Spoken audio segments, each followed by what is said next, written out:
Good morning guys! So pregnancy update muna tayo, pregnancy vlog. 20 weeks na kasi tayo ngayon, saktong 20 weeks na and magpapavaccine ako ngayon ng anti-tetanus sa center.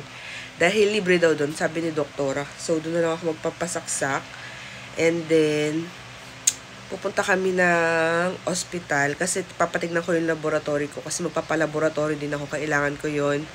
Para sa Thursday, pagpunta ko kay doktora, dala ko na nga yung result ng aking laboratory. Sana maging normal lahat at wala naman akong, walang mataas sa akin. So, ayun. Sama ko na lang kayo later. Ayan, kakain muna kami ng breakfast. Bago nga pala ako magpasaksak ng anti-tetano, pupunta nga muna pala kami ng ospital. Dahil dito nga pala sa tabi ng ospital yung laboratory na pagpapakuhanan ko ng dugo and urinalysis. Dahil kailangan nga yun at isasabit ko nga yun or ipapabasa ko kay doktora sa Thursday sa pagkikita nga namin. And guys, ayan yung kinuhanan sa akin ng dugo kanina. Ayan, yung may pasa na maliit tapos namumula. Dahil nagpakuha na nga ako kanina ng dugo. Ngayon naman guys, ayan, kaliligo ko lang. Dahil pupunta na tayong center. Galing na kami kanina sa center. Kaso guys, sobrang haba ng pila and sobrang daming buntis. Kaya ayan, sabi ko babalik na lang ako kasi ang haba talaga ng pila kanina. Aloe vera lang pala nilalagay ko sa mukha ko kasi sobrang dry. Ayan, hindi ako nagto-toner guys, wala akong gamit na toner. Aloe vera lang, pati sa liig. Sige, sobrang dry ng skin ko mula nung ako ay nabuntis. Kaya ayan, tara din tayo doon. In fairness guys, yung kumuha ng dugo sa akin kanina, sobrang gaan ng kamay, kaya hindi siya masyadong nagpasa. Medyo nagpasa lang siya na maliit dahil nga kakapitik dahil hindi niya makita yung ugat ko. So guys, inaantay ko na lang pala yung asawa ko para makaalis na ako. Dahil siya nga yung kasama ko guys. And hiniram kasi namin yung tricycle. Magta-tricycle na lang kami papuntang center kasi malapit lang naman yun sa may palengke lang.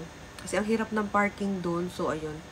Tricycle na lang kami and kukunin na din namin yung result nung pinakuha kong laboratory kanina kasi hindi ko naantay. Medyo matagal daw kasi yung result nun. Kaya babalikan na lang namin ngayon. Sasama ko pa rin kayo syempre.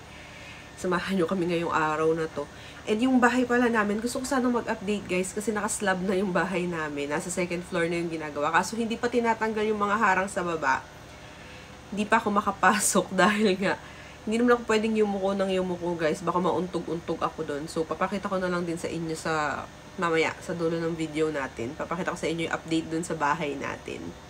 Eto na nga guys, yung result nga nung ating pinalaboratory kanina and pabalik na nga kami sa center. Libre nga pala yung vaccine na to. So, pagdating namin dito, pumunta lang ako doon sa mismong pagsasaksakan and nag-wait lang ako ng 15 minutes na saksakan na ako.